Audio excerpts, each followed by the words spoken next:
Usually when people are spending time building a product, like they love the product. They love what they're doing. They're in love with it. So having someone step over it is really difficult. For today's episode, I'm excited to sit down with Tomer London, who's the co-founder and chief product officer of Gusto. Tomer's family is full of small business owners.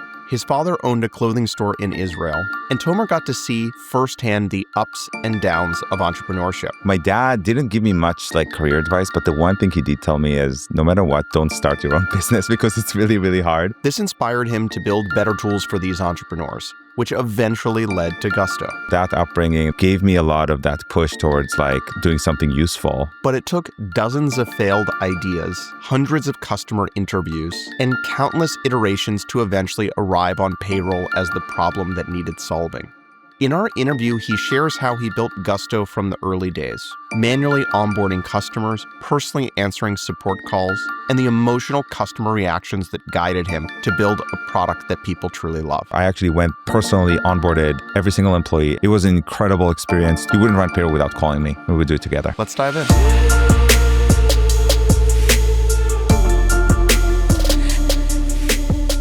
What were things like for you growing up? Yeah, so I grew up in Israel, in Haifa. My dad has a small clothing store. He's been running it now for over 40 years. So much of my upbringing has been, after school, going and helping in the store, whether it's, cleaning or answering phone calls or organizing or selling.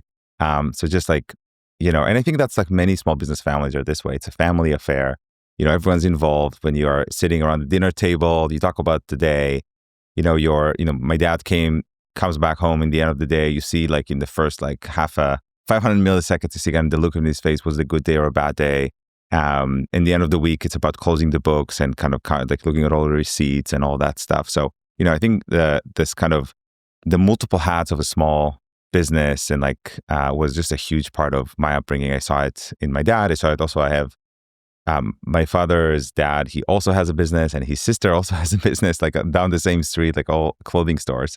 Do you think it sort of shaped your desire to start a business? Yeah, well, funny enough, like my dad didn't give me much like career advice, but the one thing he did tell me is no matter what, don't start your own business because it's really, really hard. And, in a way, I grew up with a lot of that kind of, noticing how emotionally difficult it is.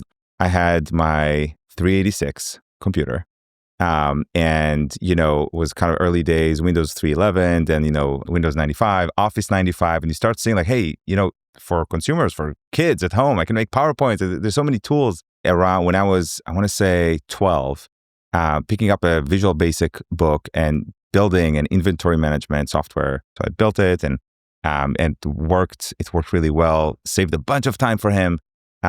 He ended up buying a computer for the store just to run it. So definitely, that upbringing, that kind of connection with small businesses then gave me a lot of that push towards like doing something useful when I started touching software. What about if you just sort of reflect back on those childhood experiences? If you didn't do that, maybe you were more of a conventional kid and you were just playing sports and not doing. Yeah. Do you think it would have made you less successful as a founder? I think the nice thing of trying things out as a kid or early or you're young is you kind of have very little to lose. I just had more at-bats. So helped me build confidence that I can start with like a big idea without like, I don't know exactly how I'm going to build this. I don't know exactly how I'm going to solve this, but I have a belief in myself that if I put a lot of time and energy and like something can come out of it. I think you also learn about a bunch about your own limitation on the other side. Like one funny story is one of these projects, I was determined to finish like some sort of piece of software by like the next day. And I was like, for some reason, I was like, I'm going to finish it by tomorrow.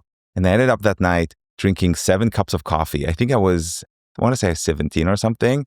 And, I got like, I ended up almost going to the hospital. It was actually quite bad for me. So I learned, okay, 7 cups of coffee, that's what I'm going to, that's way too much. 6 is the number. Exactly. 6 is the number. But, and then I think it's the confidence. That's the thing that it gets you. What was your path from there to coming to Silicon Valley? Yeah, so I came here originally like 14 years ago now for a PhD at Stanford in electrical engineering. I'm Israeli, so I can't just show up in the US. Like there needs to be a path. And for me, it was like that kind of student path, like a graduate student. The reason I came here was there's kind of three things that happened at the same time. They're all like just like inspiration. So the first one was the Steve Jobs commencement speech of 2015. I remember seeing that. It's definitely the YouTube video that affected my life the most. I didn't know where Stanford even is. I thought that Stanford, from the name, is actually in Britain when I saw it.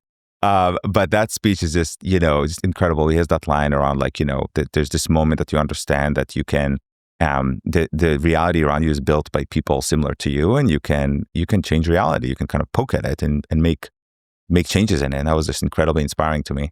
The other inspiring story and why Stanford for me was the story of Google, the Google founders, and, coming into PhD and ending up with like a really great idea that ended up being really, really helpful for a lot of people and building great business. And the third thing is actually I have one of my best friends ended up doing a PhD here and kind of landing here a few years earlier. And he said, "Hey, Tomer, you have to come here. It's really fun." I came in to visit and, my first time in the US. And so he was like determined to help to convince me to move here. And I had a startup company back in Israel when I was doing my bachelor's in the Technion. And before that, as I mentioned, a bunch of stuff in high schools and before. So I kind of knew that, for me, success and like kind of where I want to go is going to be something around building products that make people happy. I didn't know exactly what's the shape of it. And I actually thought I'll finish my PhD and take some of those learning and maybe build a company off of that. But ended up being just really, really lucky meeting Josh and Eddie in my first few months at Stanford. And then from there, we started the company. When you think about all of you being second-time founders or certainly building multiple products in multiple companies, and obviously the one that you spent the last 14 years plus building is an extraordinary business, very, very big business. The other companies and products that you worked on did not turn into great businesses. Do you think those experiences helped you grow into the founding team that allowed you to build this extraordinary business? Or do you think there's a little bit there's a little bit of a luck element that you were in a lot of ways you had the same abilities, but it's almost like you were drilling for oil, and you were really good at drilling, but you like randomly in your first attempts set up a rig in Connecticut. Right. And then in this, what ended up being Gusto, you just happened to set the rig down in Texas and struck oil. And that gave you the ability to sort of express yourself as founders. Yeah, I think to be successful, like you need to do a lot of things right and you need to avoid making a lot of mistakes. So, and then there's a lot of luck involved as well, being in the right place in the right time. I think having multiple founding journeys, for me, having Josh and Eddie having previous startups, it helps you by one, knowing how to avoid some mistakes so you don't repeat the same mistakes. So for me, like I can give you a bunch of mistakes, we can talk about it, but helping avoid some of these mistakes, that's one. Two is it kind of gives you some shortcuts to doing things correctly, doing things right. So you don't need to do so much searching about, how to do something because you've done this before. The last thing is absolutely, like I think, you can move faster in validating or invalidating ideas. But in the end of the day, to strike gold, to get to that product market fit, to be the right team at the right time, there's an incredible amount of luck involved as well. So it's all these three things. Share a little bit more about that, both some of the things that you and the team learned in your previous companies, and then some of the ideas around some of the shortcuts that ended up being a part of your journey that, you couldn't have figured out if you hadn't worked on other businesses before. So the first thing is around talent. I really think that, again, startups is this search, right? This search for product market fit. And for that, you need a team that can stick together through ups and downs, have confidence in their way, and be very humble around admitting when things are not working. And I think that in my previous company at Vismo, I wasn't smart enough to hire for that. I wasn't hiring for humility. I was hiring for, raw intelligence and like skill set. Like, hey, let's get the best software engineer we can find, get the best salesperson we can find, and so forth. As opposed to thinking about hey, no, we are actually a team together. We're going to go through ups and downs, and we should be able to sit together every Friday and say, are we on track or not? And if we're not on track, we just move on, and we give each other direct feedback, and we're honest with each other, and we can stomach it. And that's the thing that I think the biggest lesson. That then at Gusto, first it's like just knowing when I met Josh, when I met Eddie, knowing that they are the people. hey, I was in the middle of like a PhD journey that I loved. I loved my advisor. I loved Stanford. I had such a great time there. But I know it's so hard to find these sort of people. I just got to stop what I'm doing and work with them.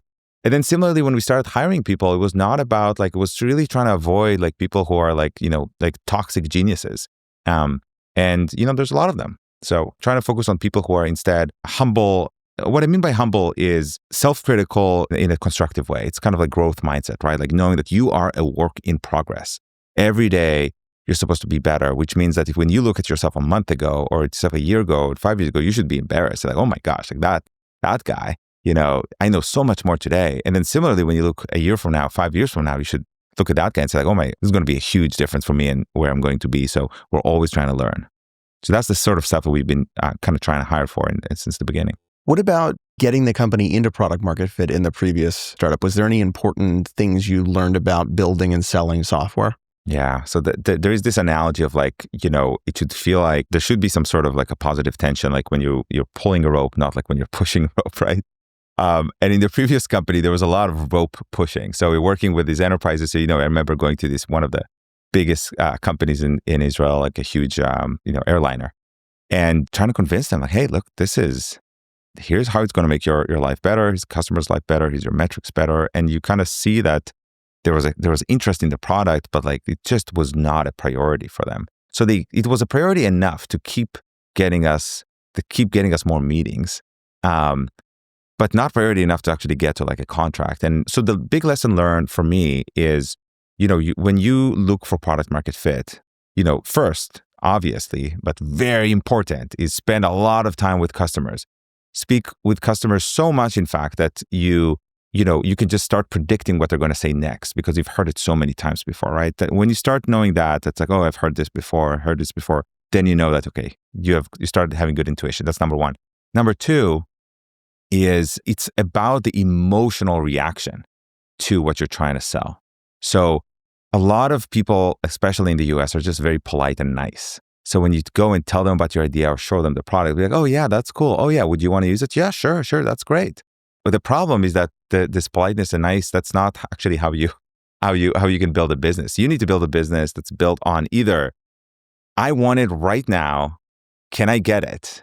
And then you put a price tag and they're saying, I will pay for it, right? So strong positive emotion or strong negative emotion. It's like, this is absolute shit. I would never use something like this. This is gold because that's where you can learn. When someone says that your stuff is absolute shit, it means that you can learn a lot from it, right? There's something in your mental model that was absolutely wrong here. Either it's the wrong customer or something about your service or the way you pitched it. When someone is, emotionally reacting with like engagement and excitement, where can I sign up? On the other side that you hit gold with that particular customer. And you should probably ask and learn what makes it so exciting for them. But 90% of the conversation in the middle, there's not a lot of data in there, and you should be very careful reading too much into people in that category. Why do you think the sort of first thing that you shared, which is spend a tremendous amount of time with customers such that you can model the customer in your brain? Why in 2025, when you talk to many good founders, they're not doing this? I talked to one customer last week. I can't for the life of me understand. It's been drilled into everyone's head. Why is that not happening? It's Even hard. with product people. You talk to the average product manager at a great company. How much time are you spending with customers last week? I think it's hard. Listen, it's hard to speak with strangers. I think it's your job to speak with strangers, so you do a lot of it, but it's kind of hard. This fear of rejection is something that's kind of, is very human. And when you speak with a customer, you kind of need to be in the mindset of seeking rejection. You go out there to learn. And again, the learning comes so much from rejection. So you got to go out there and seek that rejection. And it's hard. It's a lot of hard work, and you got to slowly develop that thick skin. Usually when people are spending time building a product, like they love the product. They love the technology. They love what they're doing. They're in love with it. So having someone step over it is really difficult. I think that's why. I think it's definitely not coming from laziness, because these people sometimes work extremely, extremely hard. So I think in that repetition of in your whatever you're doing right now, and definitely if you're a kid or if you're early young, like taking on these opportunities to experience a lot of rejection, whether it's customer facing, selling or pitching your ideas or stuff like that. That's the sort of stuff that kind of build that thicker skin. I think is really important. The other point that you made that is important is this sort of general idea that you're looking for emotional resonance and you're looking for urgency. You want this sense, like the dream is that they're emailing you the next day. When can I try this? Versus you chasing them. And again, most founders are in that middle spot of apathy. Yeah, it's interesting. That's cool. You email them, they don't email you back, sort of.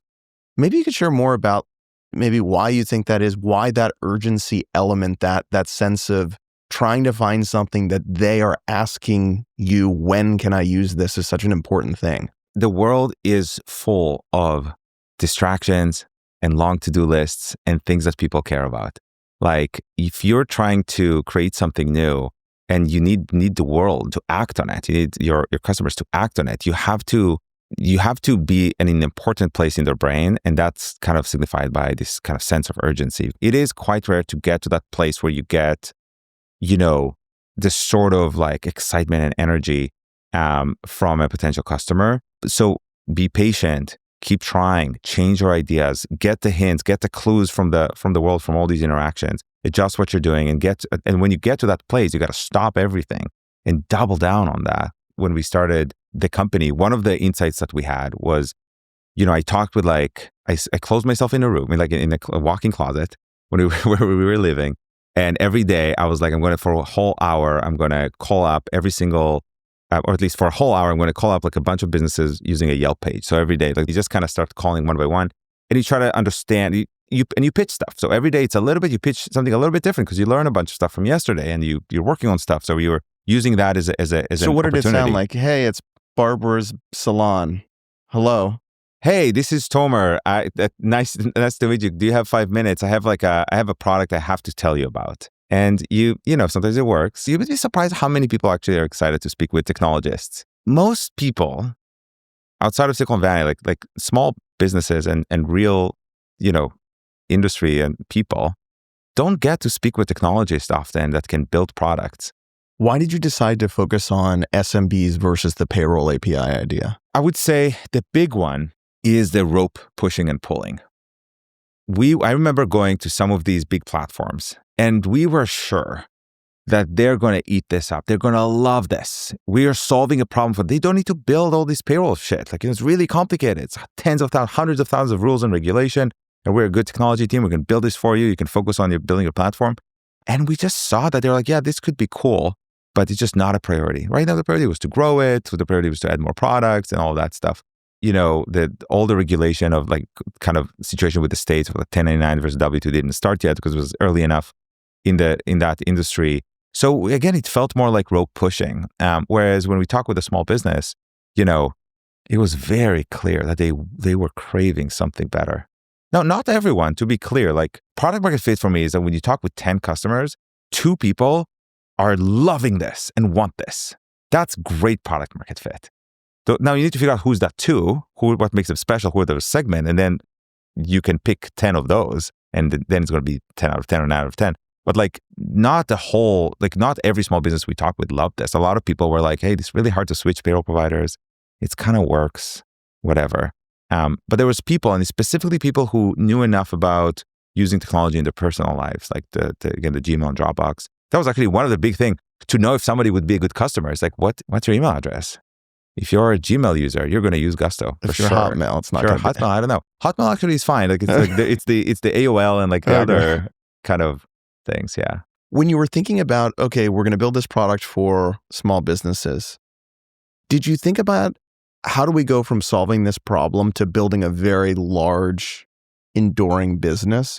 Or did you not overthink it? You spent a lot of time with customers. There was a clear problem. Let's go build something and let's see what happens. I think that's where my co-founder Josh has had this incredible foresight. I think he was thinking in this narrative of building multi-decade company.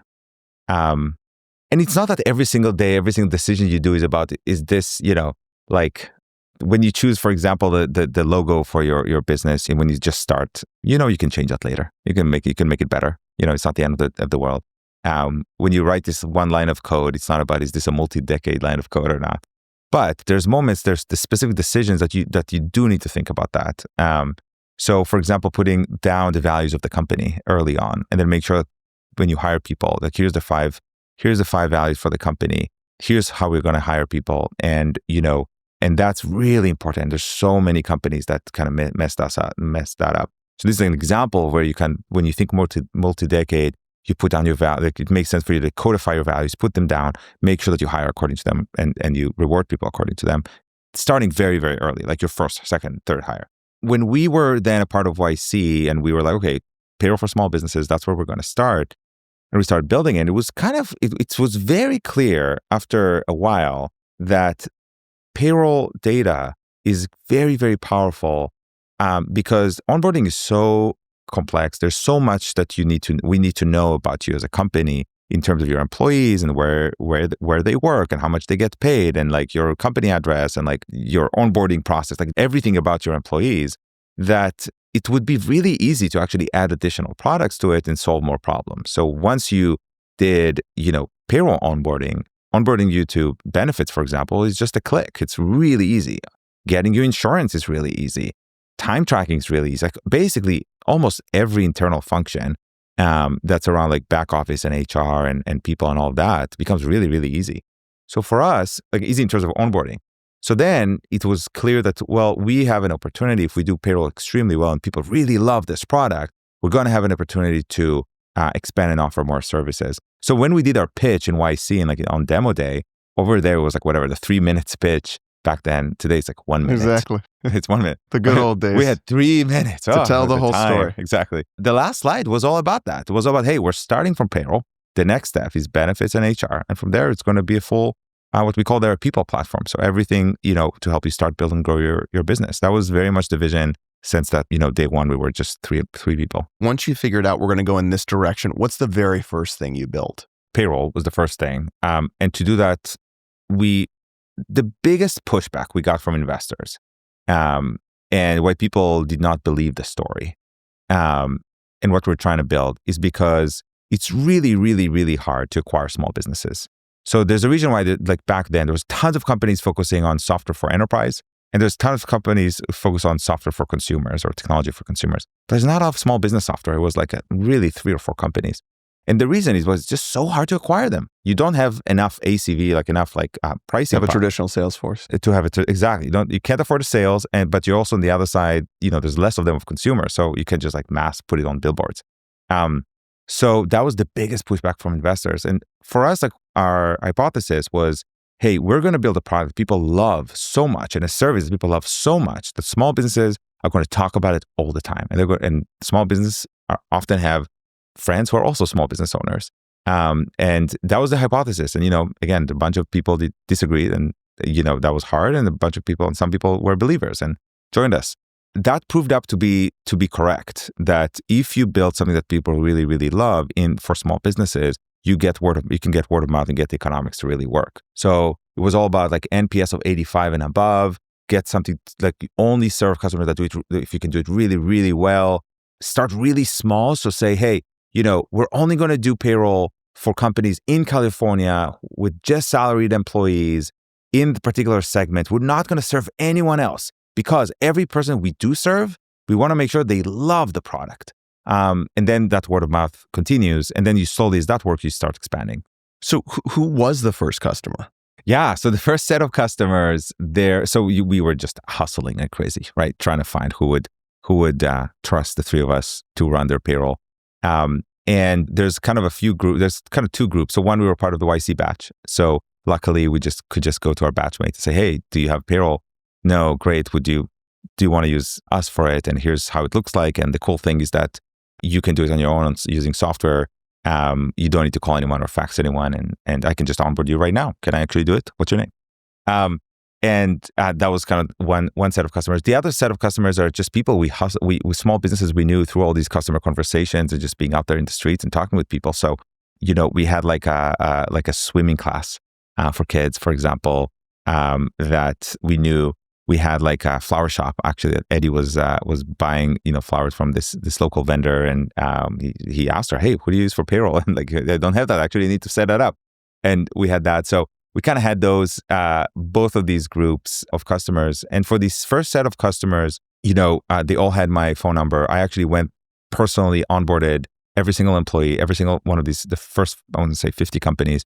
It was an incredible experience to learn what works, what doesn't work. You see them use the product, you see what's confusing, you write it down, then you go and you build something to make it better. And you get a bunch of insights from that can really help build a better product. A bunch of that, like I still have, a lot of customers have my phone number, but back then that was the thing. You wouldn't run payroll without calling me. We would do it together. Was there a tension in terms of, do we want to serve startups or do we want to serve small businesses in that first year? Yeah, totally. I actually thought, and this was purely from like kind of theoretical kind of place, like my belief was that we should be the payroll for startups when we started. And the reason not because we're going to do this forever, but more like, hey, we have an in here, we know a bunch of companies, we can speak their language. Like the more tailored you are, the easier it is. But Josh had the other opinion. So, hey, we're actually seeing a lot of love from these small businesses, and we can always tailor it back down. Let's just start with our full vision, small businesses, put it out there and see what we get. And that was a really good decision. Like since day one, basically the moment we launched, like we got really good traction across like verticals and industries and all of that stuff. It ended up being that the insight is that the pain from payroll was across industries. It was not just startups. And the pain was strong enough that even if we did not have a personal network with dentists love Gusto. You had a bunch of startups in the early days, but they were secondary. The core focus was SMBs, or what was the balance there? We had both. It was like 50-50. And so that was post YC. And we had like, I want to say around 50 or 80 customers, something like that. And then we took a whole, I want to say almost a year, like maybe 8 months until we did like an actual launch. And we kind of told the world about our fund, our seed round, and big kind of TechCrunch thing. And then we put out a website and put a waiting list. And then that was that decision moment of like, what do we put on the website? What do you tell? How do you present yourself? We had like half of the customers were small businesses and half were like tech startups. So what are you going to do? And so we ended up with that kind of the broader small business. And that was, again, that was the right call in retrospect, because then you started seeing the wait list. And it was mostly small businesses, actually. And yeah, definitely more and more startups. The pain from small business was enormous. How long did it take you to build the first version of the product that the flower store owner could actually use to run payroll? So for a full self-service product, so full meaning, you could onboard, run payroll, probably took a year until that. And then the folks that used it before that full year, kind of used me as an interface in a bunch of places. So whether it's running reports or stuff like that. And again, it was great. That was a really good way of learning from customers. Were there you sort of explained that you got really close to customers. They had your cell phone number. You were effectively their customer success manager. Are there other things like that you did in the first 3 or 6 months that really had an enormous impact? Or if other people are getting going, I would definitely consider doing this type of thing that we did. So closing yourself in the, in a room for an hour and calling people and making yourself having these conversations with existing customers or with new customers, the prospect, just making yourself having those conversations is, I would say, golden. I would highly recommend it with people, to people. You improve how you pitch, you learn a bunch, you learn about different segments. And if you keep doing it every single day, over a year, you get a lot of repetition. That's really great. The other thing around this is the way we built the first project was around releases. So we had like a monthly release basically. And, we're all working together in this small room. And it's, it's not that we start working and we see each other in the end of the month, but like having a monthly release means that you're building backwards instead of building forward. So you have like, hey, by the end of this month, here's the stuff we need to ship, right? And those things you can talk later about how you know what to ship, but like, here's the stuff we need to ship for sure. And now we just got to figure out how to do it. And this is the time we have. There's no other way. And that helps you be very decisive about scoping, about, what to build first and how to build it. And I think you can get to progress really fast this way. So this was post YC, but like in the first stretch of called like a year, every single month was about, here's the thing that we need to ship, and this is in order for us to get to our goals. That was really helpful. A lot of the advice around finding co-founders is, start a company with somebody you've known for 20 years and you went to college with and you were coworkers, and, don't meet somebody over the course of a month or two and start a business. It's sort of, I would say, is conventional advice. You obviously didn't meet on Monday and started a 14-year journey on Tuesday, but it was a very compressed time and you've had this incredible partnership. Maybe you could reflect back, like, again, were you just beneficiaries of good luck? Is there anything that can be learned from those few months that other people that are thinking about starting a business with somebody else might learn something from? Yeah, I think the reason that we ended up doing so well, I believe, together as a team, one of the reasons is not just that we had a good fit, but we knew it was a good fit early. And for you to know, to understand that this is a good fit, you got to go through multiple other options, multiple other situations, So, I would say that the advice here for every founder is to try to build stuff with a bunch of different teams and a bunch of different people, and kind of go through this iteration. Because then when you get someone that's like a fit for you, like it's obvious, and it's you're everything I ever wanted in a partner. Let's go build this, But you gotta go through some bad apples or not a fit. It's not even good or bad. It's just like, is this person a good fit for you and how you work? What did it feel like in that first month or two as you were prototyping and exploring ideas? Like what was the feeling that you all had together? So I think one, we were excited. We were having fun. We were enjoying building stuff. I think two is that we really enjoyed I remember, brainstorming moments where every person brings their opinion. It was clear that no one is trying to like in terms of ego, it was clear that there was no one. It was clear that everybody were aware. The three of us were aware of how to, control our ego, or in other words, know that we need to create space for the three of us equally in the room. Because, for this to work, we need to really respect one another and enable each other to be successful. So there's a lot of that. And I think that's kind of like so it felt like a very mature kind of like, hey, we're going to make this work. Was there conflict in the first 3 or 6 months of building the company, or was there sort of the sense of intuitive alignment and everything was hunky-dory? So you got to have conflict. So the startup journey has a lot of ups and downs, and the downs are difficult because you believe in it so much that when things don't work out, you really get pissed, you get annoyed. It's very personal, exactly. And then also, again, you're dependent on other people. So, you're asked, like, all of you need to do your part, and we're not perfect. So I make mistakes, and my co-founders make mistakes. And then how do you handle those situations? So the thing that really helped us is this idea of like having a weekly founder one-on-one. So what we did is every Friday, we had 3 one-on-ones. Josh and Eddie, Tomer and Josh, Tomer and Eddie. And in those conversations, and this was from the very, very early days, and in these conversations, it was kind of a feedback session for how was the week. So, we give each other, here's what I really liked, here's what worked really well, and here's what I actually didn't like, and here's what didn't work for me. And let's open up, let's talk about it. We do both sides. And it gave us a lot of repetition on having difficult conversations, which then builds trust. If you can talk about the hard things, then you don't just like keep things in, and then things explode later on. We were just very open on things. So, I knew what, Eddie, for example, didn't like about my work and where I needed to improve in Eddie's eye and in Josh's eye. And like they knew exactly on the other side as well. And I think that's really, really good. And we still, we thought of ourselves as a work in progress. And then that continues honestly to this day. Like we just on the way here on the car, I talked with Josh and like we talked about these sort of things, like give each other feedback. That is, I think, how we can help each other grow and kind of, again, keep that high trust situation. You talked in many different ways about how you love spending time with customers, and that was a big part of the early journey and continues to be a big part of the journey at Gusto.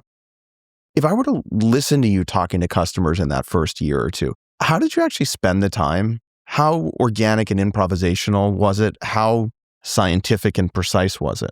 There was no, I didn't read a blog post, right? I don't know if there was a lot out there written about like customer startup kind of customer discovery and all that. So, I kind of learned while doing it. And, I learned that, hey, if I ask a question in a leading way, I get the answer that I was leading to, but that's not right. And, I used a lot of two things. So if you listen to me in these early conversations, you would hear me say a couple of things like often. Like the first one is, hey, I'm a PhD student from Stanford and I have a few questions. Do you mind helping? So that again really opens the other person to kind of to being open. They feel like they're not being sold to or something like that. Then the other one is, using kind of the fact that I'm like a foreigner, like my Israeli card. It's like, hey, I'm actually not from here. Can you just explain to me again what does it mean? Like, I'm not from here. Like, tell me more. So it kind of those two things allowed me to ask questions that are maybe more uncomfortable and the other person kind of not feeling awkward about it. So finding ways of disarming the other person, again, with the most positive intent possible. I was really not trying to sell. I was trying to learn. And then that was like two of the tricks, I guess, that I used in these conversations. Yeah. But it's so important to do these conversations right. But it's 100 times more important to do the conversations at all. So don't let that to be any deterrent to you to start speaking and getting a sense of who these people are, what they care about, what is the role that your product could play in their lives today.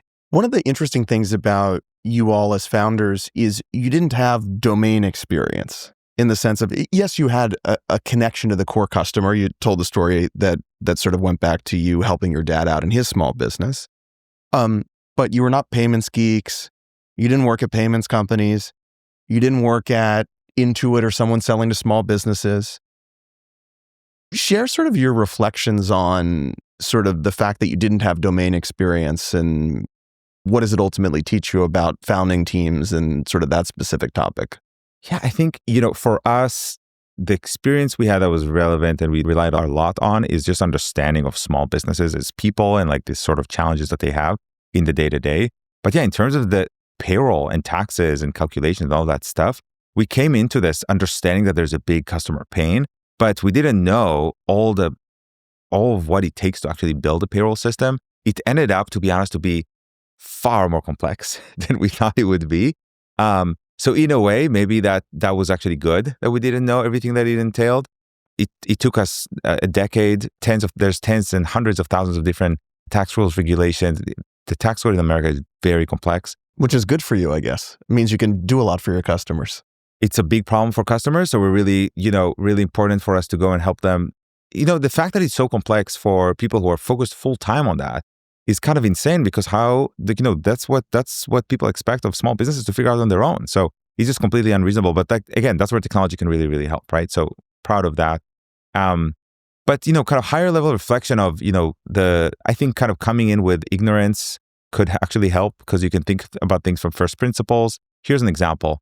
When we started, it was clear when you think about payroll from a small business lens that the job to do is to pay your employees. So think about it as a computer game, right? You go in, here's the person, here's their salary, or here's how much they worked, and you click a button and they get paid. That's what you want, right? But if you're thinking about from the payroll industry lens, the job is very different. The job is to, withhold the right taxes. The job is to pay the right taxes at the right time. The job is to, pay them in the right frequency. Oh yeah, sure. Some money needs to go to the employees, like a check or direct deposit, maybe, or something like that. But that's not the job of payroll. Payroll is about taxes. It's not about paying the employees, actually, is the primary thing. So as a result of that, when we designed the product from the first place, we designed that button that you click and you pay your employees and all the taxes just get done automatically for you. You don't need to think about it. Little did we know that was a very controversial thing to do. And most payroll services back then actually split that job to two different things. There's one, which is paying your employees, and there's two is paying your taxes. There was two different workflows, two different situations. Some companies just did one and not the other. And you had to figure out how to bring those two things together. You had to remember actually what taxes are due by when and what filings are due by when. So you need to do it on your own. And sure, maybe some of the software helped kind of auto-populate a form, but they didn't actually do the work, do the actual job end to end. So when we built this thing, from day one, the V1 was back in the industry. Now I know it's called full service payroll, which means we do the whole thing end to end. But that was controversial. And when we talked with accountants, for example, who knew more about payroll than we did in the early days, they're like, oh, why are you doing it this way? Like some other companies do it that way. Like that, here's all the advantages of the other way. And so for us, like not knowing actually what is the way of the industry's done it helped us be more customer focused, because instead of focusing on how it's done today, we could focus on the pain point and focusing on the pain point for the customer. How did you think about building your first handful of products? So not just everything you had to do, which is an immensely complicated, very deep product to actually do payroll and tax. But once you got the early version of the product, how did you navigate, we're going to do this next, and then this next, and this next? Okay, so kind of broad strokes. We started with payroll just in California, just for salaried employees. So to do a really, really great job for them. And then we started expanding states as well as type of employees and employment. Once we saw we had product, or we had like a very high NPS, over 85, that was kind of what we knew that would be, the customer love we need. And then we kind of expanded. So that was called chapter 1 in the company. Chapter 2 was to start becoming multi-product and expanding towards the platform. That's also when we changed our name from Zen Payroll to Gusto. The second product, I guess, after payroll was benefits. And why benefits for me was we had that list of here's the potential stuff we can build. And benefits presented this really, really interesting thing, which is one, a huge problem for customers. Like very much when you talked about health insurance back then with small businesses, it just felt exactly like payroll felt. Like people hated the experience. It felt janky. It felt like you got to call people, you got to fax, you got to do a bunch of manual work. Why can't I just do a few clicks and get health insurance? It's just so annoying. Can you just fix that for me, right? I remember sitting in a room and calling 20 of Gusto's customers that I thought could be a good fit for it. And I was pitching them like, hey, we're going to build this. Here's how much it's going to cost. Can I sign you up? And I got 17 out of 20. It was crazy, right? It was way, way, way beyond. In fact, I remember that I had a little disappointment actually after that, because I felt like our health benefits product should take a different route, should be like a different mode of benefits instead of small group health insurance, which is what's very popular. I thought it should be kind of more focused on the ACA, the Obamacare, kind of individual insurance, and kind of bringing money through an HRA or something like that. But when I pitched that to these customers, they were like, this is way too complicated. Just do the thing that I know that I need. So we ended up going with health insurance as this first product, and it represented this combination of a really important pain point, but also a great revenue stream, and which is also important. So we were getting to that place where we're like, okay, payroll is going well. I can see our team is executing. We're expanding state by state, where we're kind of halfway, but it felt like we know that work. So now we're able to take some of the best people in the team, put them on a new kind of team, literally put them in a different floor, have them all work together and create something from scratch and launch it in a couple of months. So that was that work. And how long into the company's life did you do that? It's 3 years. Yeah. And you felt like it was the right time because you had a much more clear execution path on the core product? Exactly. The timing was 100% based on how well the payroll product was doing. It felt quite linear. We knew what we need to do. We need to expand states. We need to have the list of features and functionality. And I know we can do it. So since our goal, our mission is to become this wider people platform to help with all these other things, now would be the best time to go and do it. With the benefit of hindsight, and you think about the important products that you've shipped over the last 10 or almost 15 years now, is there anything that you wish you had done sooner? Where my mind goes is funny. My mind is I feel like there's so many important features that we've launched the past 10 years, and I kind of wish we moved faster across everything. If I had to, I guess, really pick one, we really doubled down recently on the wider world of compliance. And thinking about compliance and taxes is something that's not just about, payroll compliance and benefits compliance and onboarding compliance, but just think about how do you keep your whole company on the right track with the government. And it's something that I think we heard a lot of over the years, but the thing really popped up in COVID. So, people started working across multiple states. Multi-state used to be something that, only large companies cared about. So it wasn't it was kind of on our roadmap, but it wasn't that important for us. And then all of a sudden with COVID, a bunch of people working remotely, and like you start seeing like, a company with 7 employees in 5 states. So then there's like a lot of compliance work around like managing the state entities, for example, the registrations, all the different tax compliance regulation. Every state is different. So the problem, all of a sudden, talking with customers, you start hearing about this over and over and over again. So that completely changed our prioritization, and we brought this up. And I think we're spending a lot of energy on this now, and I think we have a really good product there around compliance. So that's something that I think, in retrospect, is definitely a part of the holistic job to be done of what people hired Gusto to do. And I wish we were more focused on that. What do you think about the actual market setup for Gusto, now looking back in the rear view, ended up creating such great circumstances for a phenomenal business to be built? I think where we were very lucky is timing. The moment we started, this is 2012, there was this interesting thing that just a few years earlier, small businesses and people did not trust the internet with financials. They used the internet for a bunch of other things, but the thing that changed it, in my opinion, is banking. So a lot of banks just went online with portals, and people started, using actually online banking for their personal lives. So they started thinking about, okay, I can actually, if these big banks tell me to use the online portal, I can start trusting it. So we came in at a time where, people trusted the internet enough. So we didn't have that as a huge blocker for us to kind of onboard these customers. That's the first thing. The second thing is, as I mentioned, the industry, like the, payroll specifically was not technology first. It was very much a services, like human first sort of moment for that industry. So kind of those two things together ended up creating a product opportunity and a go-to-market opportunity. What about the fact that you've developed a lot of power in the business? Meaning, yes, it's a very competitive space, obviously, but it's not like there's 10 Gustos that are these incredible businesses. Like you have consolidated power to a certain degree for the segment that you focus on. Is there anything that you did or a property of that market that allowed you to sort of have sort of this more winner take most type of dynamic? So there's one thing that's interesting in our industry is switching is difficult.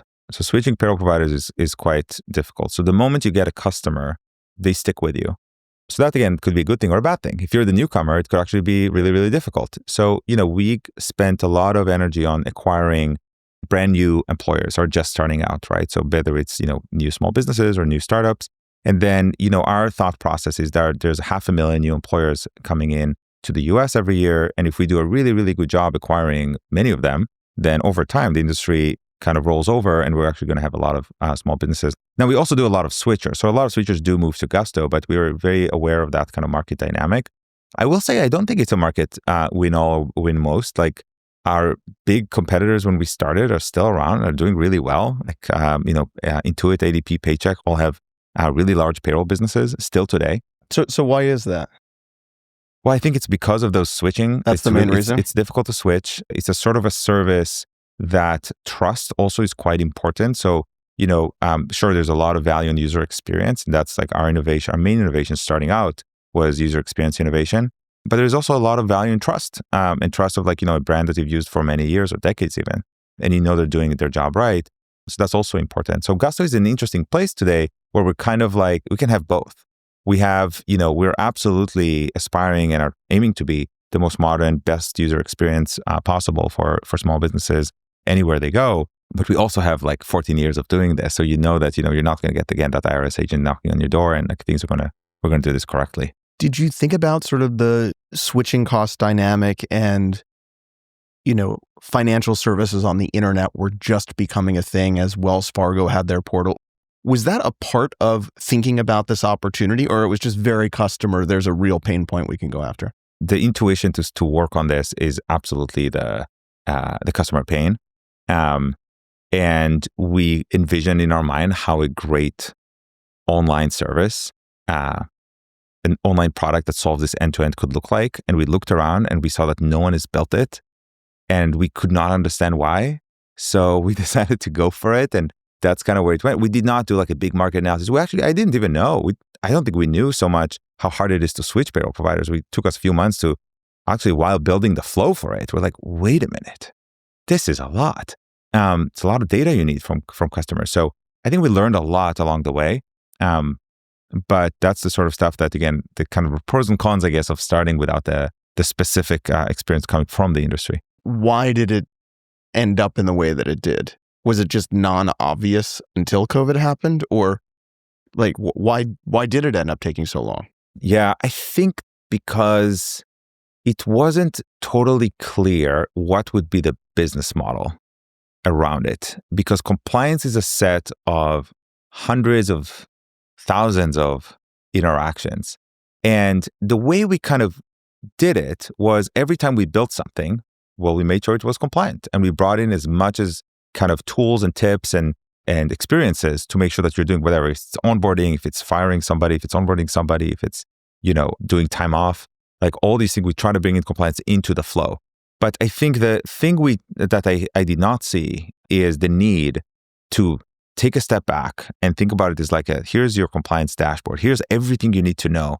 Am I good? Am I okay? Just check yes or no, and tell me what do I need to do to get back, to get to that. And I think, in retrospect, maybe it's I didn't see how it all comes together around kind of that angle of compliance. And it took a few years. And then that big pain point come from COVID kind of, I think, made it really clear, like, hey, there's something here that's quite important. When did you think as a founding team you really had product market fit? I think we as a team and individuals are very self-critical, and we see all the gaps all the time, and we see all the stuff that needs to be done and less about the stuff that was done.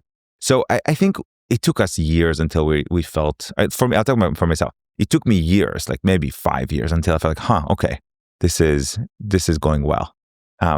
So it may be like post Series B, like, I don't know, like the tens of millions of ARR when I felt like, okay, this is going well.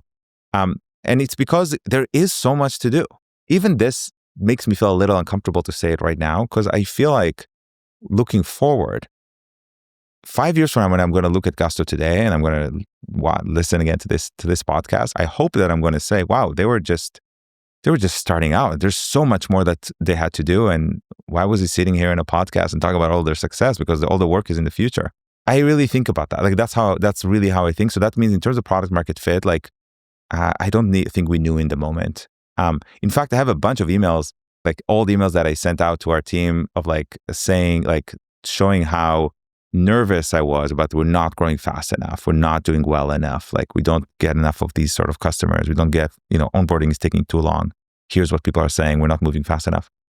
So that kind of, performance anxiety, like we're not performing enough, has been there the whole time.